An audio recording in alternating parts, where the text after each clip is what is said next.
Hello, everyone, and welcome back to the Football Uncensored podcast with myself, Rob Kirton, and of course, John Sitton. It seems like an absolute age since we've sat down, but it's only 4 to 5 weeks. It seems a lot longer. So, welcome back to loyal watchers and listeners. Please continue to do so and watch and like this episode. It'll be up pretty soon after we've recorded. And hopefully we can get some more subscribers, and hopefully John and I can find a bit more mutual time. We've been a little busy. Yeah. John, evening. How are you doing? All right, mate. Not bad. Yourself? You good? Good. Long day at work, but Yeah. good to Anyone get. watching? Hopefully they share it, and the people they share it to also subscribe. But yeah, I think it's closer to between 3 and 4 weeks because we done one just before I went away. Then I went away for 10 days. Then as I come back, um, you had a little break, didn't you? Yeah. Yeah. So me and the old woman went to Gran Canaria because I wanted to tick it off. So we done all the Canaries and Madeira. So. Yeah, it was a nice little break. Um, and then come back, got stuck into work. First week was all right. Last week weren't very good. And then I've been getting stuck into the garden with the good weather. 4 cuts I'll give the grass. The first one it was going smooth as anything, and then like started a bit like because of the good weather. And then as I'm taking it down, it got wet. It was wet. It was damp, and it started clogging everything up. So it took longer and longer and longer. And then so that was Sunday. Then Sunday night we went around my daughter's. She done us a dinner for Mother's Day, and then I got stuck into it again yesterday. Um, Monday's being Monday, and then I thought Tuesday. I knew what I was going to do today. Carry on doing odd jobs, doing a bit of shopping. I'll come out, check the levels on my cab like I do every day.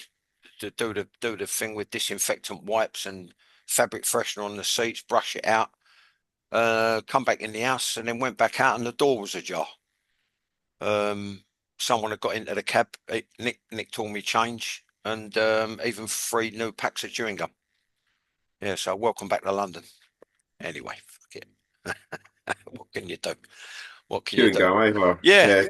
There's So we some, missed her. So I watched the internationals, and although I didn't think I was working and all that with the cup ties, I was listening to the commentaries and all that. So quite a tasty good quarterfinals and 2 good semi-finals. So I will start there then, John. We'll start with okay, briefly the FA Cup. I didn't get to see an awful lot of it, so I mean, obviously everyone's probably more than aware of the results now. It was South, well, West versus South London, Fulham Palace, 3-0 to Palace, hell fairly of a result comfortable. that. Hell of a result because he's done some job at Fulham, the guy.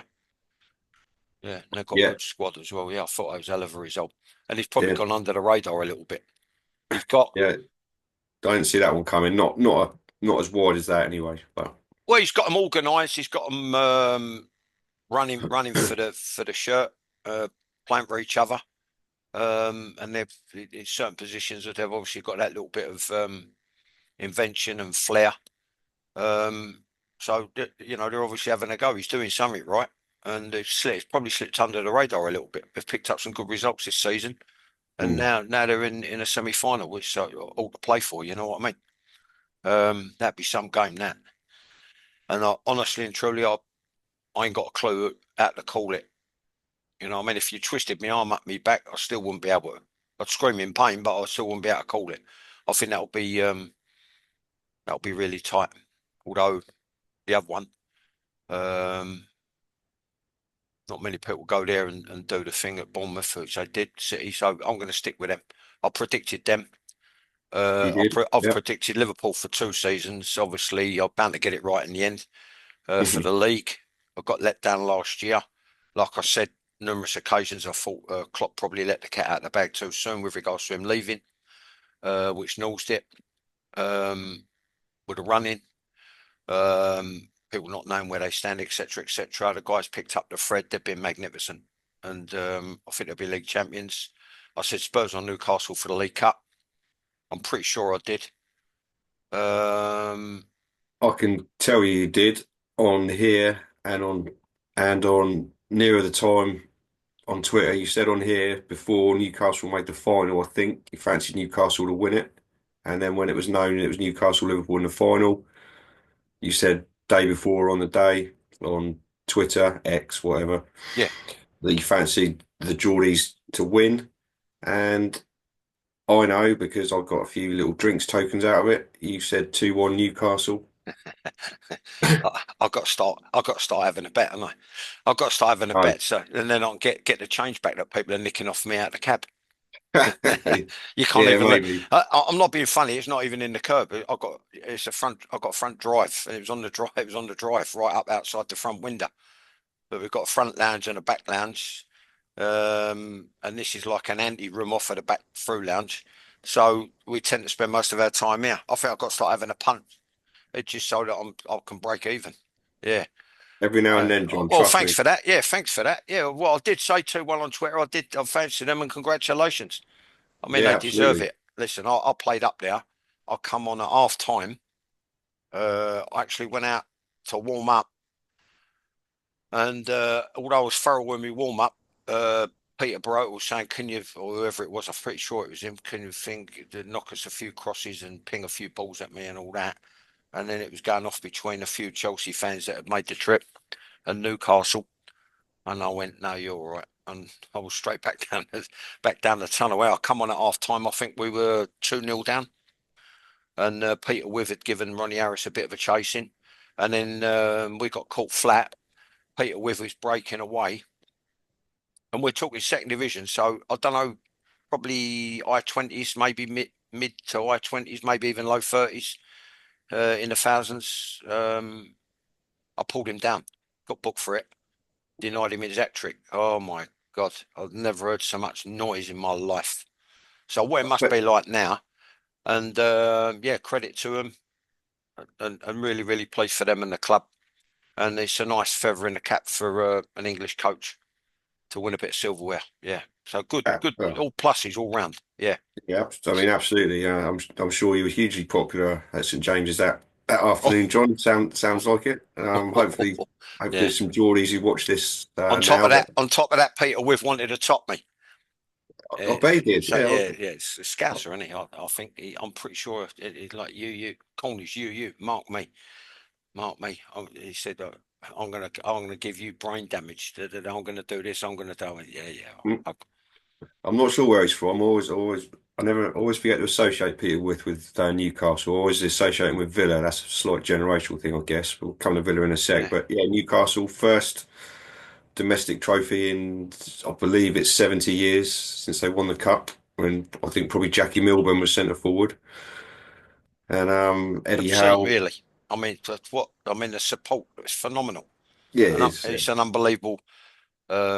And you get people on certain radio station go, "Yeah, they're the biggest club in Newcastle." You know what I mean? I know it's to bait. I know it's bait to get people to ring in and have a scream up and dangling a bit of bait there. But as opposed to what the biggest club on Merseyside, the biggest club in Manchester, the biggest club in London, who's Yeah, that? Right. So, you know, well deserved, and congratulations to them. yeah, And you no, see the thing when they done the bus parade, I see it online. It was phenomenal. Imagine that. Yeah. But yeah, and we see a couple of internationals. Um, but listen, I'm going to stick with City, and then I think if you wanted to stretch credence and all that, dark horses into Milan. I think it's out of them and Bayern versus Madrid in the final for the other thing. mhm. Yeah, that's so they're about to be my Yankee for the season, which maybe I should have played it because I've got 2 out of 2 so far. I think I don't think Liverpool will get caught. Well, we'll see. We'll see in a few weeks, or maybe probably a couple of months, because Not obviously even that. Champions League. I think they can wrap Champ, it up. They can wrap it up this month. you'll have to wait for your Champions League Yeah, yeah, to complete the fourth leg, John. No, that'll be at the end of the season, won't it? Right, just wrapping up on the cups then, because we want to get on to England really for the bulk of this episode. We mentioned Palace giving Fulham a thumping early doors on this recording. They go through to play Villa, who were comfy against Preston. Little fact: two founder members of the Football League in the FA Cup quarter final there, but Villa comfortably through. City through, as you mentioned, and they play Forest in the other semi-final. So you're sticking with City for your prediction, but two very tight games, as you yeah, say, coming up almost certainly. yeah, yeah. It's on the day. So it's still up for grabs, but I kind of thinking that's way back when I said it's their last chance of silverware, and can't see them blowing that as well. No, you wouldn't have thought so. Like you say, last chance saloon, etc. Both semi-finals being played at Wembley as per usual. I'll never agree with that as long as I'm walking this earth and able to recognise a football game's not for me. But Wembley tenuously brings us to England, who had uh, two home games for the first international break of this calendar year. Tommy Thomas nearly called him something else then. Thomas Tuchel's first two games in charge, first official time with the England squad and the team. And I think we're going to talk a little bit about what he did and how he did it and how he may have done it. John, I Yeah, think it's fair to say. yeah. Well, it looks like gone on a big PR exercise. Mates with the players, photos done, text, phone calls, big welcome to where they train, St George's Park. Never been there. Um, Unfortunately, I'll go back to the Lillishall days, and even Bisham Abbey for a couple of bits and bobs. But yeah, plus column, two clean sheets, two victories. Um, Minus column. All right, you've got to beat what's put. That's what they say on the telly. Still got to beat what's put in front of you. But I'm not having it. I mean, it's like days of yore. Iceland, where we struggled under Hodgson and Neville and Lewington. Um, Looked to me very much like, I might be wrong. Obviously working from memory, I looked at Albania. It looked like they'd set up 5-4-1. Conceded possession, retreated, low block, made it very difficult. And they were very condensed, very compact, both like long ways and width ways. We couldn't find a way through. And I thought it was the same with the other mob. Was it Latvia? Latvia was Yeah, Latvia's second game, wasn't it? yeah. So it looked like they sort of copied the blueprint. And although it ended up 3-0, I think that was more down to we were very patient. I've said it before. I'll probably keep saying it as long as it keeps happening because I'm pedantic like that. I thought certain players in both games were overindulgent, took too many touches, never moved the ball quick enough. When we did move the ball, like in the second game, you could see that they were running out of fitness, or not probably fit, but not just the fact that you're chasing the ball to try and close down, trying to stop crosses coming in, defending in the box, squeezing up, dropping off. It probably wore them down. They became tired because of it, Mm. and we got the third goal in the end. You know what I mean? Um, yeah, I'd like to see us try think something a bit different. Again, in the minus column, a couple of bits that struck me. It didn't look like too much had changed. Um, Harry Kane isolated. Harry Kane again coming too deep because he was isolated on occasions. Tuchel said that he wants to put players to stay in their positions. He can only stay in his position if he gets a supply punched into him and people can make runs off of him. And he can only hold his position if there's a good supply of crosses, which I thought we passed up a lot of opportunities to get an early ball in. Um, Definitely. Both so games. yeah, I mean, consequently, it's as you were, even to a large extent, the formation. Yeah, I mean, I've, I've seen the majority of both games. I saw more of the Latvia game than I did the Albania game. I was still away for the Albania game, but formation wise, it looked like 4-2-3-1. So effectively, yeah, so flat back four, a couple of deeper central players, two inside forwards, I suppose you call them, or they're not. They weren't wingers, were they? Because they're always the cutting in type. Harry Kane up top and someone in behind, which was I think Bellingham in the first game, Rodgers in the second game. He sort of changed the personnel a bit, but um, kept the formation and two, like you said, two fairly similar games and outcomes. Yeah. I'd like to see. I'd like to see. I mean, it needs a tremendous amount of work. I can leave the cliches to a certain radio station and I think a lot of it lazy journalism. I can leave the same sort of cliches to some of the TV pundits where they go on about it being a work in progress and early days. But I do believe that because he hasn't got very long, and there's a championship impending or pending next summer, he's got to get stuck in. But maybe he's not brave enough, and he don't want to rock the boat and change too much. I'll tell you what, the only thing where a work in progress applies, work in progress, when people say work in progress, in my limited 25-year experience in the game, every single player on the staff is a work in progress. Every unit within every team is a work in progress. Every team in the club, from youth team to first team, is a work in progress until you part company. The goings on behind the Oh, scenes is a work in progress. Buying and selling players is a work in progress. Like I say, until you part company with the job. well, So yeah, that's too much of a well-worn cliche for me and a bit lazy to say that. What I would like to see is this turn it 180 and for someone to come out and say, well, why ain't he, imposed himself on the squad and identified these things where like things like Harry Kane. See, like myself, let me just tap into a little bit of recent history, Rob, right? I remember when he first got it, Hodgson, right? Um, right place, right time, very highly thought of, as in he's a nice man. Got interviewed, said about they were obviously dangling the bait any bit because the game had already moved on. They asked him about his favourite formation. He said, "Well, I like 4-4-2 because I think it fills the pitch better." And I think the game had already moved on when he said it, and I happen to disagree anyway. But who am I? Because the game's all about opinions, so that's just where I'm at with it. It's not necessarily the case what he said. Um, and I think there's, if you can isolate people, it's quite easy to play through it or around it. Um, and I always cast, and then you look at it and you think to yourself, well, why volunteer the information? Am I servicing my own ego? What am I doing? I'm not getting paid for it. Coaches should basically sit there and work things out for themselves and have show a bit of imagination. And then I thought to myself, well, why the hell not? And then I got to thinking about the problems. Um, and the problems are, if you go back to Croatia, nothing was changed. They were still cutting their teeth. And the fact that they'd built a good rapport with the supporters and within the squad, the feel good factor, a little bit of tinkering and a little bit of boldness against them. And then Italy in the other championship when we took the lead, if he'd have had the proper advice, Southgate, I think we could have been finalists, not only in one, but both of them and maybe won one of them.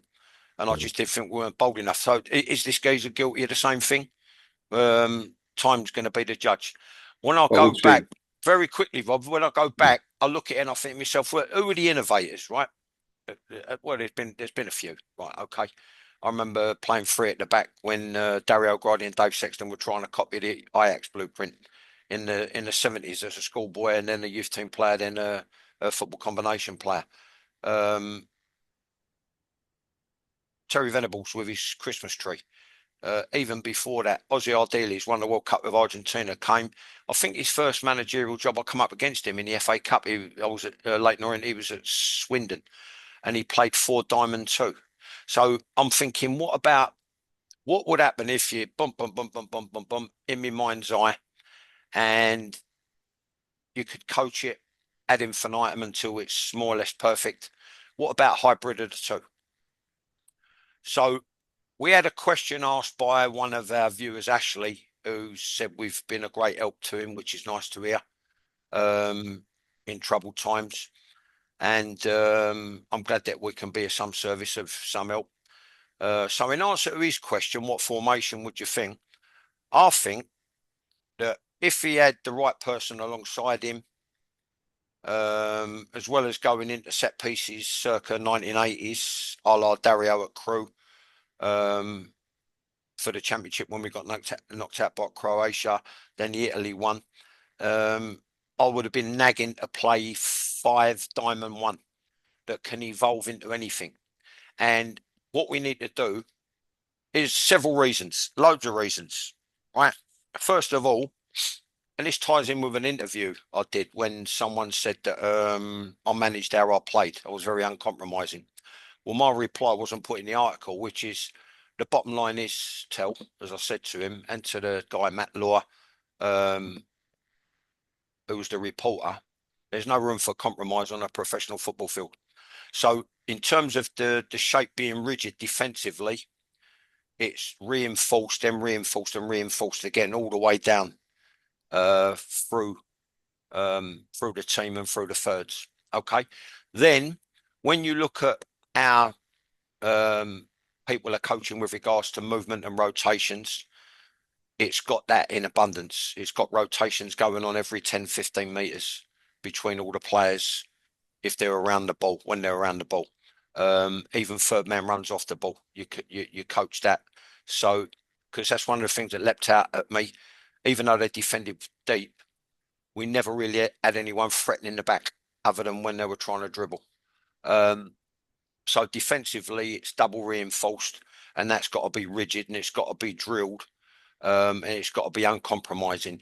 Then you've got the thing like the passing and movement and the rotations. Then, which struck me against Italy, in actual fact, our formations were changed, and it can evolve into 4-3-3, 3-3-4, 3-4-3, which a lot of them are doing now.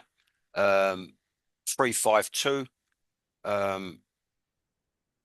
You name it, it can evolve into according to the opposition's game plan. It can evolve without you veering too far away from your own game plan. So hopefully that answers Ashley's question. It would have to be drilled. It would have to be worked on, and you'd have to go through it a step at a time, then come back and revise it a step at a time, then come back and revise it, and boom, boom, step at a time. But that's how I worked as a coach. And anyone who worked under me, thankfully, a lot of them quite nicely, quite benevolently, and generously have said that I knew what I was doing and I could coach. The man management side of it, is open to conjecture. And like I said, I don't subscribe to it because I think men manage themselves. But what jumped out at me in all those games is the fact we need to get more of a supply into the box if Harry's going to play. We know that he ain't got blistering pace. He never has had. He's pretty good when he gets going, but he ain't got that explosive, There's no Ian Wright Nah. when it comes to that. Yeah, and I played against him. I played against Wrighty, you know what I mean? So all you got to do is gauge your distance. And like I said, long before Steven Gerrard did the games, one of the main ingredients of the game is about distances. And I think you'll find with that formation, there'll be support for the man on the ball, minimum of 2, maybe 3 options if it's coached right. And the distances are right because we need to get more around him, close quarters, Harry Kane. And maybe I'd give a little gentle reminder to a couple of them, shall we say, not to be overindulgent and lend the ball on quicker. I think we missed Saka a little bit. But that if you say to someone like once you've chopped it back, your next touch has got to be the delivery because you could see people stop making runs into the box. Yeah. And we never really asked that many questions. I was a bit disappointed. Listen, but at the end of the day, two wins, 2 clean sheets. Maybe it's harsh. I don't know. Oh, a few things. I'll just pick up on what you touched on with your formation and tactics. Like you say, there's obvious key elements to it, like Yeah, the drilling of it. yeah, But you got to have the personnel yeah, to execute the drilling and the formation. yeah, So have we? Arguably, we should have the personnel. yeah. We're Yeah, I think in we got. England How to, many? to But how many more championships? How many generations of players are going to say we got the players? I, well, I see a recent I've got interview. to think. Well, someone asked me a question. You know what I mean? So I was a bit hasty. I probably said it. Who's the best manager England ever had? Well, the popular thing is Brian Clough. And then I said, well, my own personal opinion, Malcolm Allison, but you could add Harry Redknapp. I was seeing an interview with Harry, and he's right. What he said, like for a long time now, we've had the players, and he's got to be gutted that he never got the opportunity because Want he he knows the game back to front. yeah. Want Uh, Redknapp. He was well in the frame when Hodgson got the job on it because there was a lot of I think even if he was honest if he was brutally honest, I think even Redknapp himself probably thought he was going to get the job, Yeah, and then off-field problems, well, yeah, allegedly. Yeah, allegedly, yeah, and then obviously Hodgson got it. So yeah. Well, it ain't a yeah, good look. I mean, if the OB raid your house at 6 in the morning, it ain't a good look, is it? Do you know what I mean? But that will come to nothing. But the bottom line is, listening to him talk, he's a font of knowledge, and I think he would have been amazing. Um, but my dream team would have been back in the day. Sorry to use that well-worn cliche, but like sort of late 60s, early 70s, but the mid 70s, even the mid 70s, when he was winning European Cups and Championships and League Cups. Brian Clough, Peter Taylor, Brian Clough as the boss, Peter Taylor with the players as a sounding board and finding the players and going to check on players for the squad, and Allison as the coach. For me, that would have been a dream ticket. But then when you fast forward, you look at the innovators, and I'm thinking myself, what about nicking that idea, nicking out and then knitting the two? Um, and I think we have got the personnel. And I think what they've shown as well that they're something that I called out for when I did my sporting life with Danny Kelly. I said one of the reasons we haven't won anything, and I was guilty of it for many years, and it cost me a career at a top club. Is lack of humility. But now I think they've got that. They're willing to listen and be coached and be part of a framework, part of a structure. They're like top people. They recognise that. But I was obviously like, trying to give it Charlie big time. That I mean, and trying to run before I could walk, and it cost me. So when you point these things out to players, it came from like it did when I was even ridiculed for it, but it was coming from a good place. It was coming from my heart to the certain players that were under me, and I wanted them to know that I was trying to look out for them. I didn't want them to make the same mistakes that I did because I'd already done it. They served the time. Yeah, but I think we have got the personnel. And one as thing I do will I. As say to is, yeah, there were occasions, even in a couple of times, I think one in each game, where against top opposition, I don't think we're good enough to play a flat back four. And then you had the goalkeeper. Right, anything can happen with him. I think he's there because he's got the notches. He's got the notches on his gun belt. You know what I mean? But for me, I've said it time and time and time again. He's too excitable, too erratic, and too a little bit showboaty for the thing when he's steaming up the 18-yard box, castigating players. Da, da, da. You know what I oh, mean? I think the best we had were cool, calm, collected people who got on with their job. Uh, the obvious ones, Gordon Banks, and then latter day in championships, David Seaman. Um, I'd like to see someone else get a run, maybe Pope. yeah, I'll be interested. I mean, you kind of answered already, and I think I'll probably guess your answer. But as a centre half, there was that moment. I think it was early on in the Latvia game when I can't remember whether they pinged a long ball or whether they passed it through. Anyway, the It was a dead long set ball and he read it. forward, He yeah, and read he it. He he read marked on it, the and it was outside, read it. He give himself a yard and a half start. yeah, The guy had pace, but he matched his pace. I think it was Guayi. it was. And He I was don't at think there's fault. no need for the goalkeeper to come. There we go. You know what I mean? So, but as a centre back, like I think like as soon as I know I'm in the driving seat, I look over my shoulder. As the ball's coming on, I'm in the driving seat. I'm going to be first to the ball. I always have a quick look at the goalkeeper. But then again, I was blessed. I played with the best goalkeeper in my career, and that's even counting Peter Benetti was Paul Hild at Leyton Orient, and it's all down to fate and luck and chance and opinion. He was unbelievable, unbelievable. Just every single aspect of his game. He was like 6'3", maybe 6'4", unbelievable physique, um, wiry, tough. Um, he had he had a great competitive instinct, as in he hated getting beat. Magnificent agility, commanded his box, knew when to catch, when to punch. Worked every day at his game. Magnificent distribution. He could drop a ball on a sixpence over 65 yards. He'd flip it out the edge of his box, and he could drop it right on the centre forward's chest. He had every single aspect of his game, and one of the aspects of his game was he was very, very good supporting the back four. and me as a centre back in particular. And what he would have done in that situation, right, to make life easy for me, he would have made an angle wide of the goal. So if he thought I was in trouble, all I had to do was just roll it for him, and it'd go long. You understand what I mean? But we never ever had that where you're both coming out and running into each other. I mean, at international level, don't make me laugh. Don't Yeah. make me laugh. Don't make me laugh. Do you know what I mean? That's just total lack of communication and awareness. Yeah, no, But I think he's been for too long. Maybe it's the pot calling the kettle black. I don't know. The kid's too excitable. praise indeed for Paul Heald. I know you spoke very highly of him before on the podcast and in your book. Unfortunately, we've flown through as per normal. We've literally got a couple of minutes left, so we'll wrap it up before we get cut off by Zoom. So thank you everybody for hopefully tuning back into us.